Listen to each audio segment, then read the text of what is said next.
নিজের দোষেই ভাসল দুবাই। কৃত্রিম বৃষ্টি ঝরাতে গিয়ে সর্বনাশের মুখে ঝড় তুফানে দুবাই আজ রীতিমতো বিধ্বস্ত। রাস্তায় রাস্তায় ডুবে গেছে গাড়ি, শপিং মলে ভর্তি জল, স্কুল হাসপাতাল একেবারে জলের তলায়। মানুষই শুধু নয়, পশুরাও অসহায়ভাবে ভেসে যাচ্ছে বন্যায়। ইন্টারন্যাশনাল এয়ারপোর্ট এখন সুইমিং পুলে পরিণত। মরুভূমির দেশে এই রকম বন্যা হয়তো এই প্রথমবার। 2 বছরের বৃষ্টিপাত 24 ঘন্টায় নেমে এসেছে দুবাইয়ের বুকে।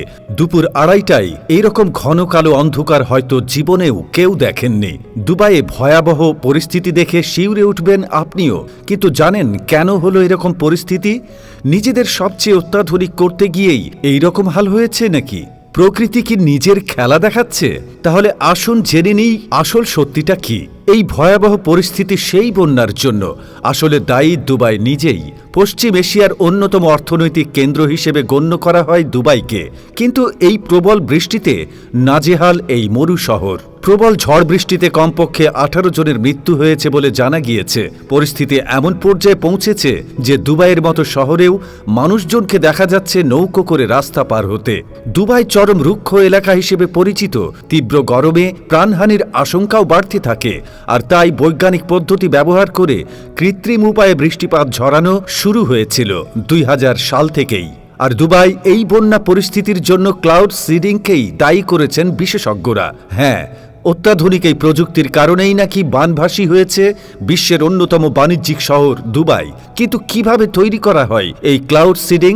আসলে এই প্রক্রিয়ায় হেলিকপ্টার বা বিমানে করে সিলভার আয়োডাইড অথবা পটাশিয়াম আয়োডাইড বায়ুমণ্ডলে পাঠানো হয়। তারপর কণাগুলো জলীয় বাষ্পের ঘনীভবন এবং বৃষ্টির ফোঁটা তৈরি করতে সাহায্য করে, যা পরে মেঘ তৈরি করে বৃষ্টিপাত ঘটায়। পরিবেশবিদদের মতে এই প্রক্রিয়া আদতে পরিবেশের জন্য মোটেও ভালো নয়। এর ফলে পরিবেশে নানা রকম ক্ষতিকর প্রভাব পড়ে। যে সমস্ত এলাকায় ক্লাউড সিডিং পদ্ধতি ব্যবহার করা হয় সেখানে সাধারণত অতিরিক্ত বৃষ্টির জন্য পরিকাঠামো থাকে না।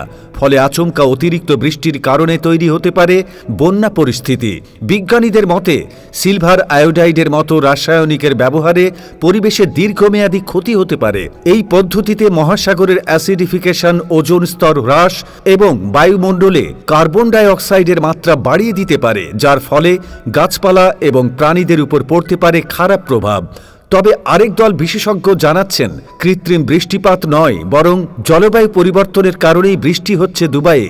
তবে বিজ্ঞানীদের একাংশ এও বলছেন, মধ্যপ্রাচ্যের দেশগুলোতে বিরল এই বৃষ্টির মূল কারণ জলবায়ুর পরিবর্তন। তবে দুবাইয়ে এই আচমকা বৃষ্টির কারণ কৃত্রিম হোক বা জলবায়ু পরিবর্তন, দোষ আসলে আমাদেরই। কারণ আমরা নিজেরাই নিজেদের ইচ্ছে মতো পরিবেশকে ব্যবহার করে চলেছি, আর তার ফলে এই সব বিপর্যয় নেমে আসছে পৃথিবীর সমস্ত প্রান্তেই।